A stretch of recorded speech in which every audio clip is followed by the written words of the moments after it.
Welcome back to the Artie Lange Show. My next guest, one of my favorite people in the world. Whoa!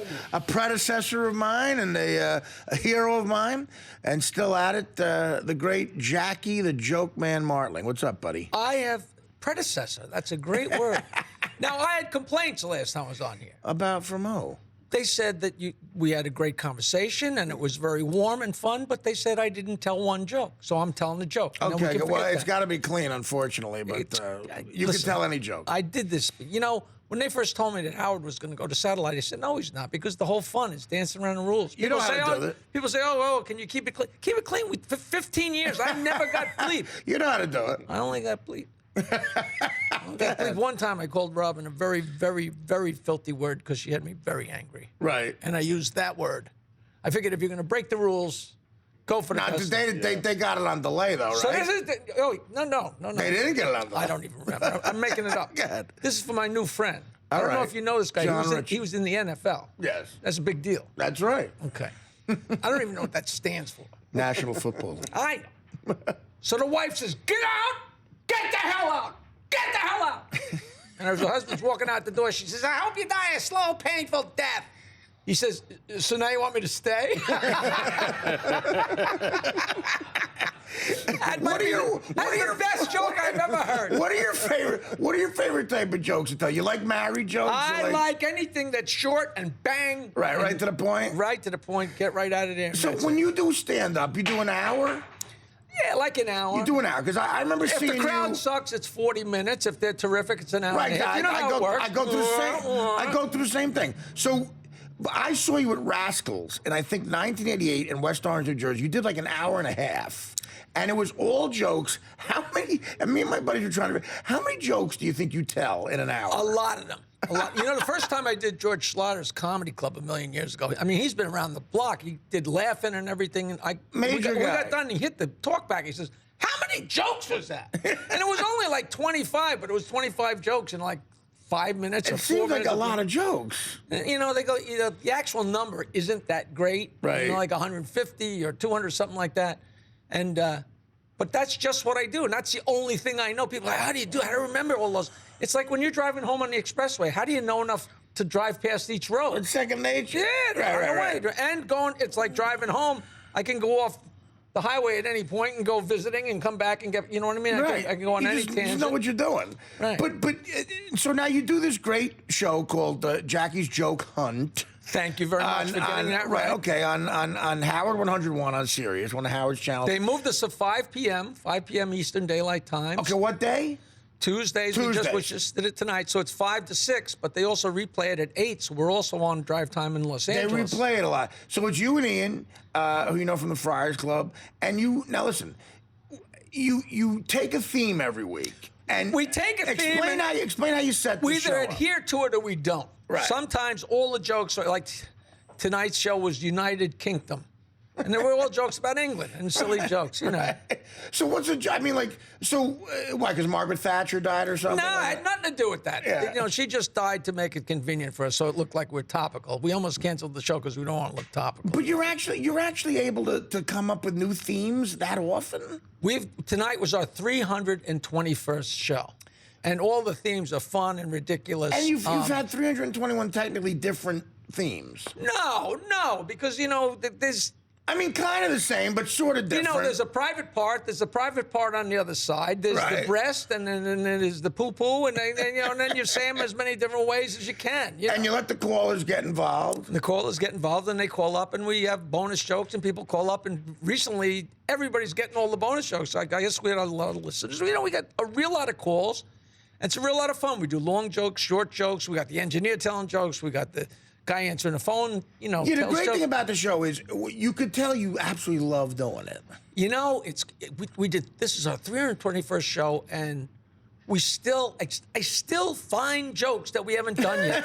How is that possible? We call them a nunt. When I come up with a joke that, you know, believe it or not, I just like, wow, it slipped through the cracks, you know. But do you think a lot of jokes that are new are just reworking of something? No, there's a million versions of everything. You know, it's so funny because I've known all these jokes for so long. When I started telling, I told jokes since like 3rd grade. My cousin came into a room and read a dirty poem. Right. In like third grade, we're sitting there, we had a snowball fight, and my cousin was like in 8th grade.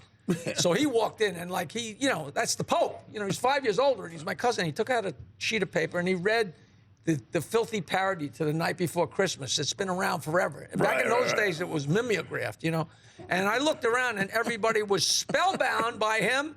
And I said, wow. I probably didn't say that's cool because I was in 3rd grade in 1955. I don't think I knew the word cool, but whatever it was nice. And I've remembered every joke I've heard since then.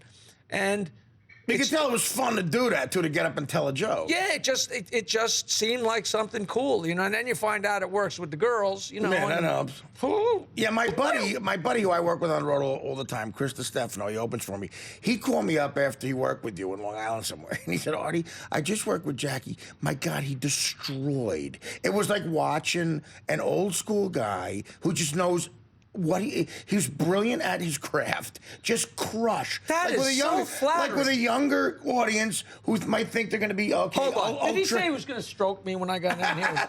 No, but he said I just admire sometimes because a lot of younger comics, they get this ultra hip thing going on where everything's got to be a little political, too cool for the room. Yeah, they got political, alternative, blah blah blah. But it was nice to hear him go. Yeah, he just like crushed the place, just knowing how to tell jokes. All I care about is making people laugh. That's all I've done for 35 years. Like you don't leave with anything that's worthwhile to anybody except something that can make somebody else laugh. And that's my whole idea is if you like jokes, I'm the guy. If you don't like jokes, don't come see Jackie the Joke Man. If you don't like opera, don't go to the opera. I know, or a comedy. Oh, this guy just told jokes. What are you doing here? Or a comedian, yeah. Right. To me, the only thing, a guy who's a critic of comedians, it should be like a one-sentence review. Everyone laughed or everyone didn't laugh. Right. If everyone laughed, you should go check the guy out. Thank you. I think it's that simple.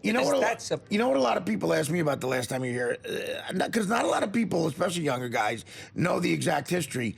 Give me the exact history of, because I'm not sure I'm straight with it, about how you got involved with the Howard Stern show. What happened?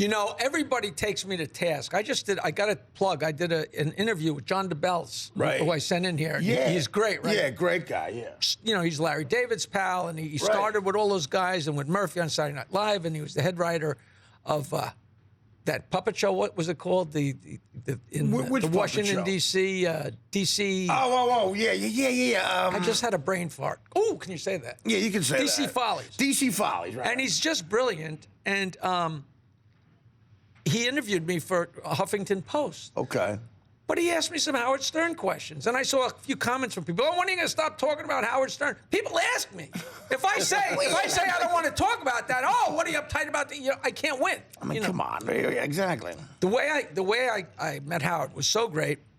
When something happens decent in your life, if you connect the dots backwards, it looks like you absolutely knew what you were doing. Like if you go through a maze, then if you walk back through it, it's like, well, see, I knew what turns. Your old buddy from the Stern Show, who, those mornings were always great, Joe Walsh, in the Eagles documentary tells, we mentioned this last week on the show, he said there's some philosopher, he can't remember the name, who says about life, like, when you're going through life, especially if you're in show business or something, all these random events happen that smash into one another that don't seem related, and it causes this to happen, this tragedy, this great thing, blah, blah, blah, and it doesn't seem to make any sense. It just seems like chaos. And then at the end of your life, you look back, and it seems like a well-crafted novel. Absolutely. It makes sense. I always say I've gone through my life like a pinball machine. Yeah. With no plan, boom, boom, boom, and all of a sudden, boom, you come out the slot. Especially being a comic on the road who then becomes involved with this, legendary show. I got so lucky. I played in a band.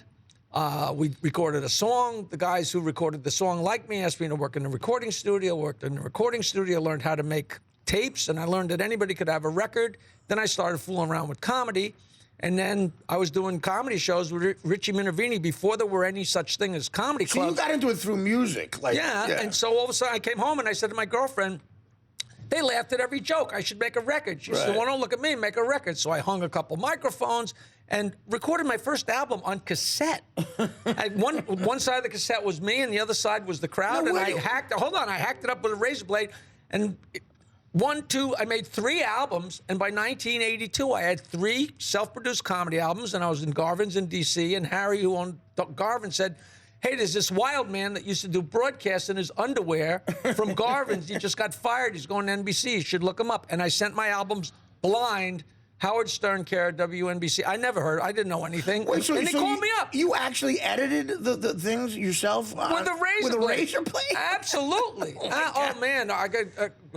You did 3 of those, sent it to Howard because you thought he might need a writer. What did you expect? The cover of my first album is my 8th grade class picture where I'm giving the finger. And then going to April, we smuggled a gorilla costume into the Bronx Zoo. We were talking about that tonight. And then normal people are people you don't know that well. And I sent them to Howard with the matching cassettes. My girlfriend, Nancy, who became my wife, we sent out 400 sets of all the albums, all the cassettes, all the promo, 400. And you know the classic expression, if you throw enough stuff against the wall, and the stuff stuck to the Howard Stern show. He called me up and said, hey, we're doing a talent show, a talent contest over the telephone today. Right. Do you want to come in? We love your albums. You know every joke. You seem like you'd be fun on the air. I said, sure. I went into 30 Rock. And at the end of the day, they all said, wow, you're a lot of fun.